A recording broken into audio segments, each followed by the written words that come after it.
Thank you for tuning in to the best parenting show on the internet, Post Daily Dose. It's the Post. It's the Post. It's the Post. The Post Daily Dose. It's the Post. It's the Post. It's the Post. The Post Daily Dose. It's the Post. It's the Post. Hey, Facebook family. Welcome to another episode of Post Daily Dose. With me, your trusted parenting advisor, faithful guide, and servant on the healing journey. What's my name? Big Papa, baby. Tonight, we're going to talk about what it means to feel threatened. You like my little theme song introduction? I'm going to try to get that going for you every now and then when I'm sitting here in the casa chilling and have a minute to push it out there for you. So tonight we're going to talk about what does it mean to feel threatened. And the reason I thought about that is I was at an IEP meeting for one of my kiddos this morning. And one of the teachers that he feels particularly challenged by came in a little bit late. And we were talking. And so finally I started talking about the kid's stress reaction and how he turtles and he feels threatened, and how over a period of time with repetition, both he feels threatened of the teacher and the teacher feels threatened of him. And the teacher was pretty quick. It was a male teacher. It was pretty quick. This is not uncommon. It's actually very common to say, oh, I don't feel threatened by him at all. Au contraire, mon frère. Hello, Mimi. And so I went ahead and let him hold that space for a little bit. And as he was, talking about what he needed to say, and I said, so, because then he went on to reveal the magic, which almost all teachers do. And the magic is when they say, well, I have 37 other kids I have to be responsible for. That's like the greatest emotional invitation ever, because, there are not 37 children who have IEP plans. So it's that one or maybe two who really need the attention the most, and who the teacher usually struggles with the most. And so I said, so what happens is that when you guys have enough negative interactions, he starts to see you as a threat. So when he comes into the classroom, he's already feeling stressed. And when you see him, because you have had this experience that he has these challenges, what you start to be concerned about is the impact on the other 37 kids, not learning, him not passing his exams, yada, yada. And I said, that's where the threat comes, because that creates stress for you as a teacher because of your concern. And then he was like, you could see the light bulb come on for a minute. He went, oh. So that's the truth. So a lot of times when we start talking about stress and fear, number one, when we say stress, a lot of times we don't, most people don't think of themselves as being stressed. And so it's a great perspective and framework for you to begin having. That stress doesn't mean, oh my God, my hair's sticking on end and I'm like losing my mind and I'm freaking out.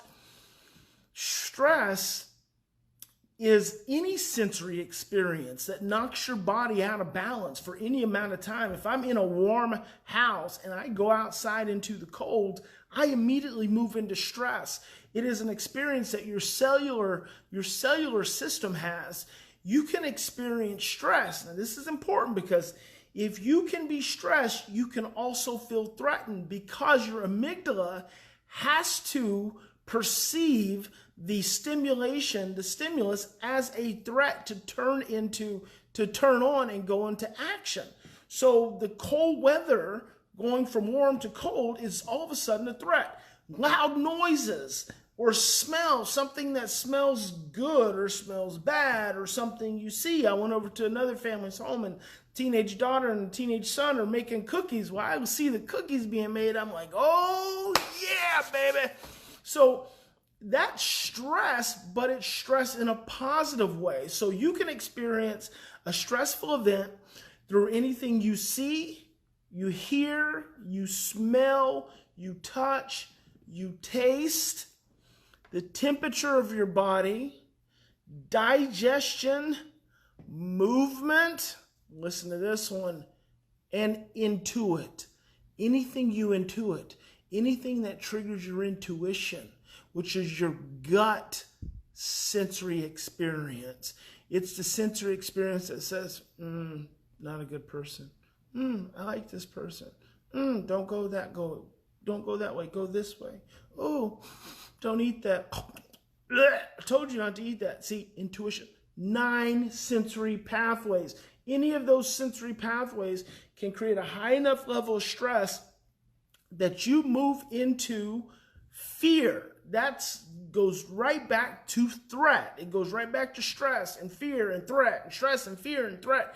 In order for your brain to turn on and release stress hormones, you have to be threatened by something. That doesn't mean you're a chump. It doesn't mean that you're scared. It doesn't mean that you're a wuss. It just means that that's the way the brain helps you to survive in the world. So any stressful experience can move you into stress and threat and stress and fear. It's just a little feedback loop in your brain. Stress and threat and fear. Stress and threat and fear.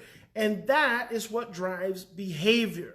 And so when I helped the teacher, he said, well, I don't know what else to do when the other thing he said is, because I said, when he's stressed, he's turtling, and you're perceiving it as defiance when it's not. It's actually a trauma-based reaction. He said, well, I know the difference between him turtling down, as you say, and him yelling and talking back to me in my face. He said, I know that those are 2 different things, and actually they're not 2 different things. They're actually one and the same. They're both defensive mechanisms. They're both survival mechanisms. And he said himself, they get into a control battle. And he said, I don't know what else to do to get him to stop or to do his work, which that doesn't work. But see, in a state of stress, when our thinking is confused and distorted and our short-term memory is suppressed, we don't remember those things anyway. So we don't remember that it didn't work the last time. So when it comes up again, we do the same thing again. That's doing the same thing and expecting a different result. That's the definition of insanity.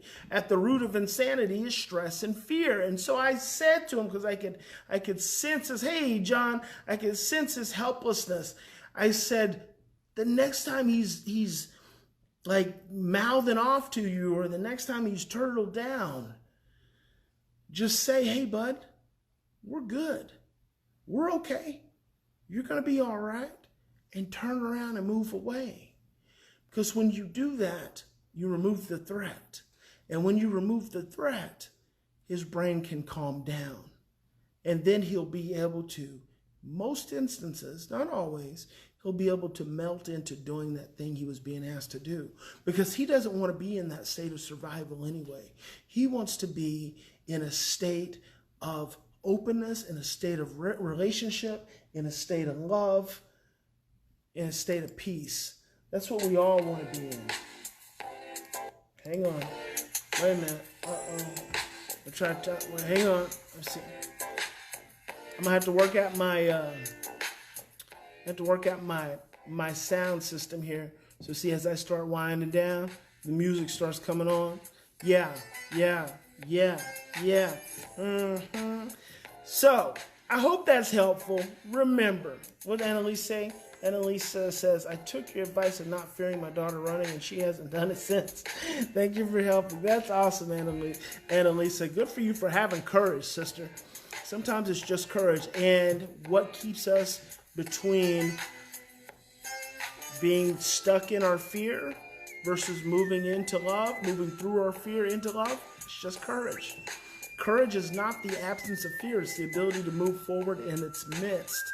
So it's just having courage. Remember, guys, in any given situation, we always have 2 choices. You can continue to react from your same blueprints of stress, fear, and overwhelm, or you can stop, slow down, breathe with me,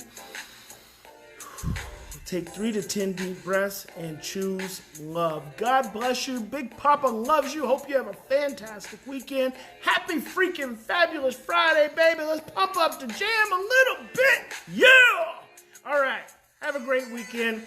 If you're loving what Big Papa's laying down, please share with your friends and your family and everyone that you know so we can spread this love-based message. God bless you guys. We'll see you on Monday.